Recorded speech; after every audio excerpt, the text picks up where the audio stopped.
عند سيبو شرخين نغن ديك بيا مصري راقر بيا ديبني شيخ محمد توفي وجين ترتي غاري اسمي جنان اسمنا شيخ الله أكبر أمامه مغدو تندا ديا تيسان أمريكا بهالك انتني دينو أمريكا رب سنادكو الربرو دادركا تيسان الله ربي صدرك سنجلك شيخ سنجلك شيخ روحي الله أكبر. السلام عليكم ورحمة الله وبركاته. حواسني خينا خانا كرسا مغالان جهي أكسما ملي وتر ورينارنو خنا أكسما خيسموني خينا علماءوني خينا أستاذتا أكسما بلچتوتا خينا غبار هذا جلات دونتي خيسنو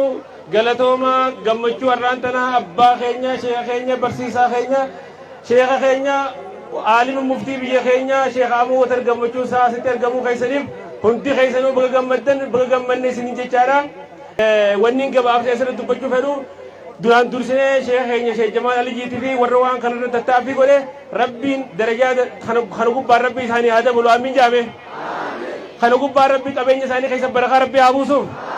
ilmi isaa keessa barakaa rabbi haa buusuuf ilmaan isaa keessa rabbi barakaa rabbi haa buusuuf akkasumallee waahillan isaanii rabbi haa milkeessu aduwwii isaa rabbiin dhabama rabbi haa godhu jennaan warra kanaa rabbi nu keessa haa baay'isu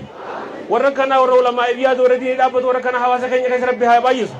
ulamaa'iinu keessa biyya keenya keessa rabbi haa burqisiisu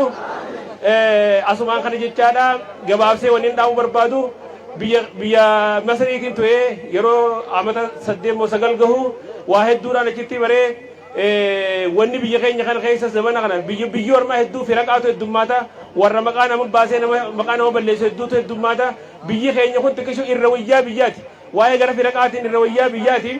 ammoo biyya keenya kana dhukkubni biyya biraas jiru san amma zamana kana seenee maqaalee adda addaati akka taargaatti waliin maxxansuun biyya keenya kanatti baay'inaan ni argama namuma nagee obboleessuma kee tokko obboleessuma isaa tokko haaqiidaa tokko waliin qaban kitaaba tokko waliin barsiisan akkaatuma inni fassaru khasifa rabbiin awwalle tokko maqaa duuba akka taargaatti itti maxxansee kana ikhwaaniidha kun imaareedha jee maqaa waliin maxxansuun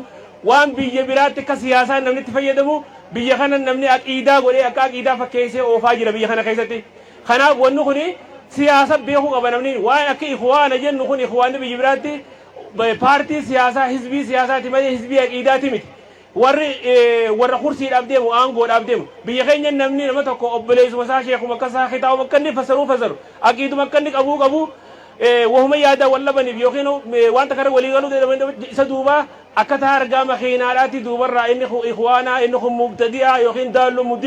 mudilliidha yookiin hizbiyyiidha yani maqaa adda addaa nama baasuun biyya keenya kana dhufee ulamaa'ii duudaa fi garaa walii godhe baay'inaan biyya keenya kana hatta da'awaa irratti illee gufuu hedduu namatti tahee jira jechuudha kanaaf waan kana hedduu namni waan akkanaa irraa ifeeguu qaba akkasuma mallee namni gariin maqaa bareedaa baafatee maqaa salafiyya faajuu maqaa akkanaa kana fa'aa baafatee salafiyyaan kun manhajaan salafa ta'uudha malee aqiidaadhaan salafa karaa salafaa hordofuudha malee maqaa baafatanii warri gariin ajandaa biraa qabu maqaa kana baafatee warri nama diiguuf deemu maqaa kana baafatee warri maqaa nama balleessuu deemu baay'inaan ni mul'ata keessaa wanni kun gartee biyya keenya kana iddooleen ture eega dhuftee mul'achaa jirti waan kan namni immoo ofirraa beekuu qabaa biyya biraatti maqaa adda addaa maqaa ulamaa isaanii jedhanii fakkeenyaaf rasalaaniyyaa jira madakhaliyyaa jira haddaadiyyaa jira maqaalee hedduu jira sheekuma tokko uguu wallolan sheeka maqaa sheekaatti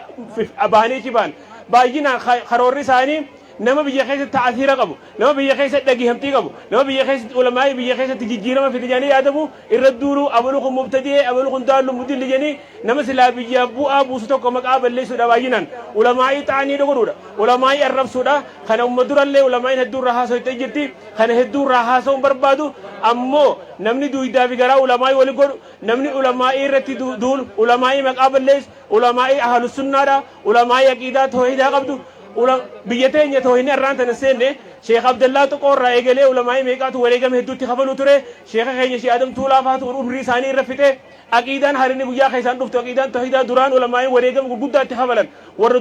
gurritti duudee faatu jira jechuudha kanaaf karaa keenya shuzuuza dhiibnee ulamaa keessaa hoboo deemuu dhiibnee jamaa lazzamnee ulamaa wajji yoo deemne ulamaa wajji yoo tarkaanfannu taate hawaasni keenya illee ulamaa jala yoo deemne jaalalti ulamaa yoo jiraate hariiroon nu iddoo jiraate barataa iddoo darasaa iddoo hariiroo yoo jiraate biyya kana jijjiiruu dandeenya. Wanni haariin guyyaa keessaa akka huccuudhaatti akka faashinaatti Yaman irraa yookiin Sucuudii irraa wanni fidu aqiidaan haariin dhuftu hin jirtu. Aqiidaa ulamaa'iin keenya mudura biyya qabsiisu turan aqiidaa toohidaa aqiidaa salafa saalihaa karaa san hordofuudha aqiidaa ahlusunnaa aqiidaa ahl asar karaa kana haa deemnu dhaamsa kiyya gabaabaadha. Kanaaf warra waan akkasiitiin deemu bakka jirta irratti deebisuun nu hunda irratti jira waajiba keenya jechuun as barbaada nama hedduun nu wajjin jira. Assalaamu alaikum warahmatullahi wabarakatuh. Allahu akbar.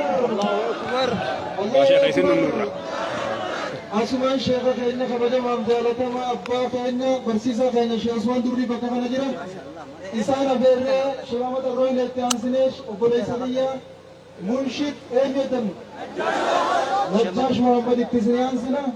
inni fi mushaashaa isin godha inshaallah kabajaa isaaniitiifuu turreetuma wajjin